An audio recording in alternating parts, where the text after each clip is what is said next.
cuando tratas de encajar en un molde en el que definitivamente no entras, pues que para mí era la danza clásica, que para mí era entrar en un modelo donde físicamente y anatómicamente no tenía esas condiciones. Lo que pasa es que yo era muy trabajadora, pero siendo objetivos, si yo me hubiera ido tal vez desde más joven por la danza contemporánea, por una danza un poco más alternativa, creo que hubiera padecido mucho menos lo que padecí.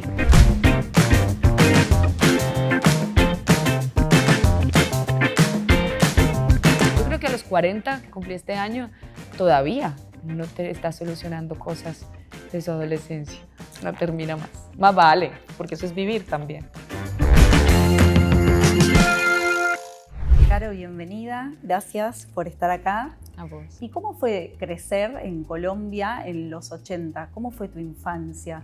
A ver, yo nací en el 83, así que no me acuerdo mucho, pero sí tengo, por ejemplo, un recuerdo cuando estaba en primero de primaria, que era la época, bueno, yo te puedo decir que hubo una época más o menos peligrosa en Colombia porque realmente nosotros hemos vivido un conflicto interno de muchos años, ¿no? Como que se traslada dependiendo del tema. Pero en la época de Pablo Escobar, específicamente, que es una época que casi todo el mundo conoce, que ponían muchas bombas en todo el país. Me acuerdo que tenía una compañerita de clase que llegó con una quemadura en la cara porque le alcanzó una onda expansiva de una bomba. También tengo una amiga que perdió a su madre en la bomba que pusieron en el DAS. Como que era una época donde, a diferencia del campo, que es donde realmente se vive la violencia arraigada, la estábamos viviendo en las ciudades. Pero era muy niña, creo que no tenía mucha conciencia de lo que era vivir en un mundo hostil, de violencia, como el que se vivía en esa época. O sea, ¿no lo recordás como una etapa en la que tenías miedo? No, la verdad que no. Creo que es horrible decir esto, no es que uno se acostumbre a eso, pero hace parte del paisaje, ¿no? Creo que es apenas ahora, en estos últimos tiempos, donde realmente estamos despertando como sociedad y estamos como reconociendo que hemos naturalizado la violencia, ¿no? Que todos en nuestra familia tenemos un muerto por causa violenta en Colombia y que eso está mal y que el valor de la vida debe ser lo más importante, pero esto apenas está entrando como en los discursos un poco también políticos, porque digamos que ha sido un tema bastante fuerte reconocer que la vida es lo que más vale, ¿no? Pero bueno, eso tiene que ver mucho con un arraigo de violencia de más de 70 años. ¿Y cómo era tu familia? Mi familia es espectacular. Mi familia es muy grande, tengo muchos primos, tengo una abuela que cumplió 100 años este año. En mi infancia obviamente existían mis abuelitos por parte de mamá, ya no están. Muy contenida, como muy rodeada de familia, aunque no vacacionábamos todos los años, porque no sé, tal vez no, mis papás no estaban en capacidad de hacerlo. Siempre los primos era un lugar en el que nos podíamos divertir, ¿no? Tengo un tío que tiene una finca, una quinta muy grande, donde básicamente crecimos todos. Entonces hemos creado todos esos recuerdos a partir de ahí. Leí, no sé si esto es así, que te mudaste 16 veces. Y poco más, tal vez, creo. Sí, mis papás son un poco nómadas. Y creo que esas cosas también, de alguna manera, ya estando grande y siendo un poco consciente, pueden afectarlo a uno porque hay como un desarraigo constante, ¿no? Como no hay un quedarse y es un poco como que te queda. Mi mamá un poco nos vendía como la idea de vamos a ir a una casa nueva, todo es nuevo y un poco nos estuvimos mudando como prácticamente cada año.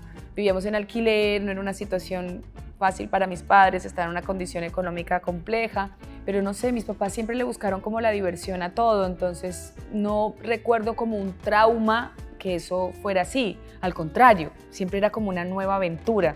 Y después de eso, a la adolescencia nos mudamos no solo de Cali, nos fuimos a Bogotá. En Bogotá también tocó mudarse varias veces porque en Bogotá también tocó moverse. Pero yo creo que eso también tiene que ver un poco con cómo están configurados mis padres, porque ellos también siguen mudándose hoy en día. Están en Estados Unidos y viajan y sí, ellos les encanta andar con la mochila adentro. Hay que comprarles como un tráiler, que viajen por todo el mundo como hacen acá. Y ahora que mencionás la diversión, a los 9 años es que vos empezás con el tema de la danza, ¿no? ¿Cómo fue esa etapa con esto que requiere tanta disciplina? Mira, yo tengo un papá que fue futbolista profesional, entonces él tenía como muy inmerso el tema del entrenamiento físico, del deporte.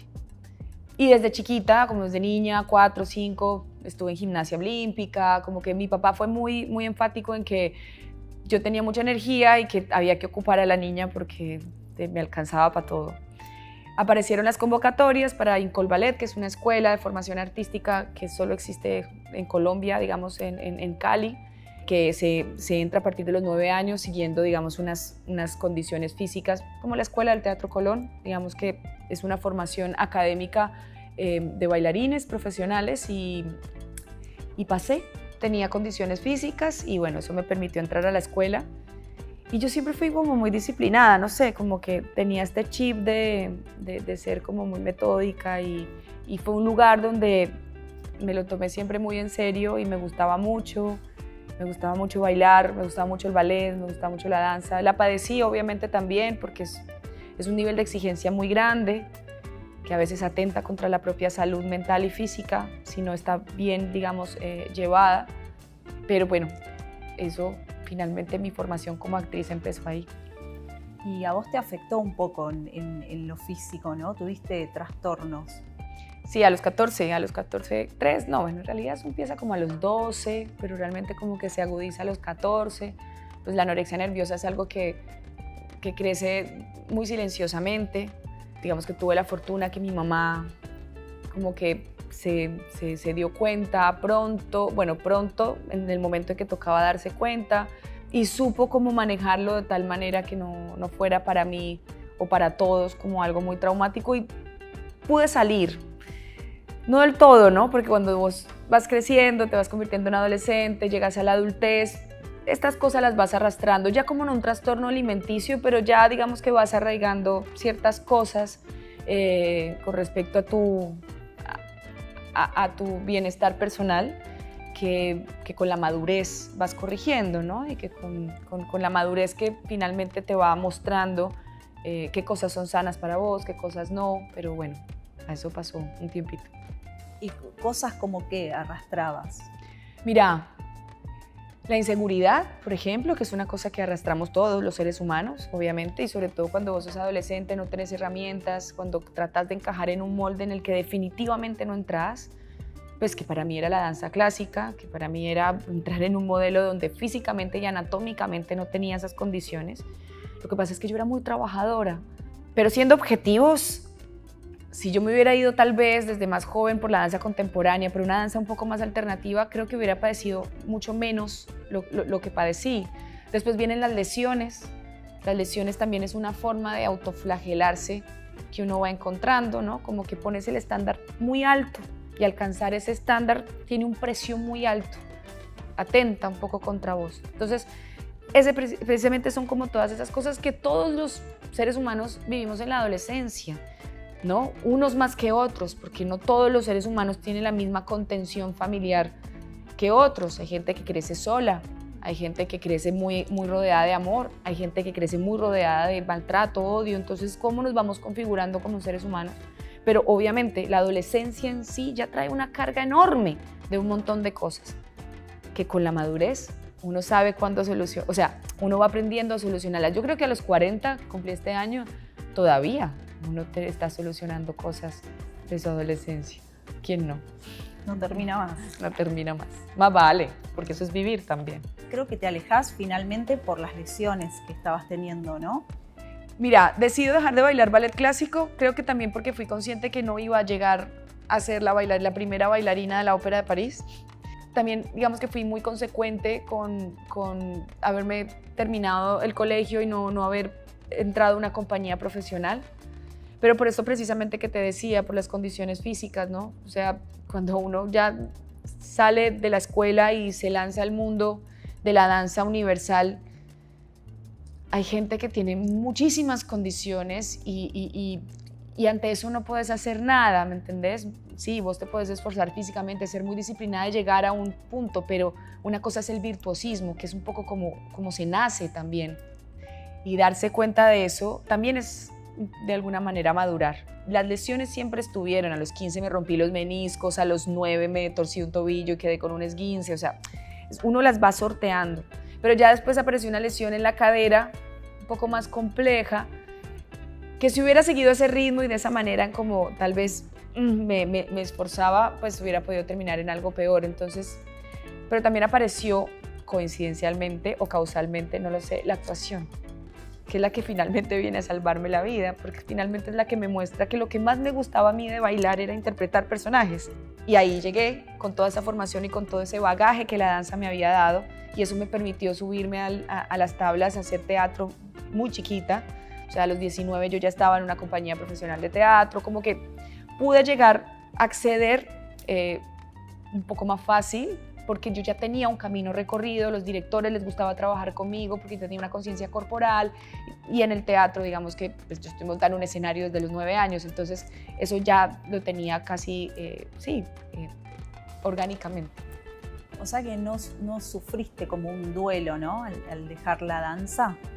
No, porque yo nunca la dejé. Para mí actuar es bailar. Para mí actuar es bailar. Yo sigo siendo bailarina, yo en esencia sigo siendo bailarina y desarrollo y me paro ante el mundo artístico como una bailarina. Entiendo la danza y la interpreto de tal manera que me permite hacer personajes como Amanda, ¿no? Amanda es una bailarina también. He tenido personajes que han usado ese recurso para muchas otras cosas, incluso hasta la reina del flow, que pararse en un escenario, interpretar a una cantante, tener, digamos, ese histrionismo, no solamente te lo puede dar la actuación. Obligatoriamente quien estudia artes escénicas debe estudiar danza, debe tener una conciencia corporal. Entonces sí, yo te puedo decir que me dedico a la actuación, pero yo en el fondo y en esencia soy una bailarina. Eso no va a dejar de ser parte de mí jamás. Y me llamó la atención esto que dijiste, como el momento en el que te das cuenta que, bueno, hay un lugar al que no vas a llegar por una cuestión de capacidad física, no sé, ¿cómo fue ese momento? ¿Cómo lo sentiste? Creo que ahí realmente empecé a ser consciente que estaba empezando a madurar, porque también la aceptación es un paso muy grande. Y yo sabía que esa aceptación tenía que venir cargada de muchísimo amor, y vino además cargada con una bendición enorme, que fue que la actuación llegó, que llegó con nuevos conocimientos, que llegó a usar otras partes de mi cuerpo que yo no había usado, la voz, por ejemplo.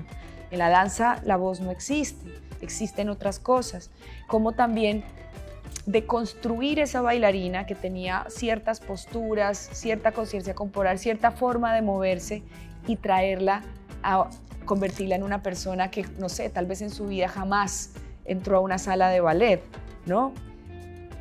Descontracturar eso, desdibujarse, desestructurar, deconstruir esa bailarina también hace parte del ejercicio. Entonces no representó para mí como un duelo que tuviera que hacer, al contrario, yo siento que fue como una evolución, una trascendencia de eso, que en la que me formé tantos años para evolucionar y potenciar aún más el instrumento principal de los actores y los bailarines, que es el cuerpo. ¿Y qué cosas sentís que cambiaron en vos, en tu personalidad, en este cambio, en esta evolución hacia el teatro, hacia la actuación?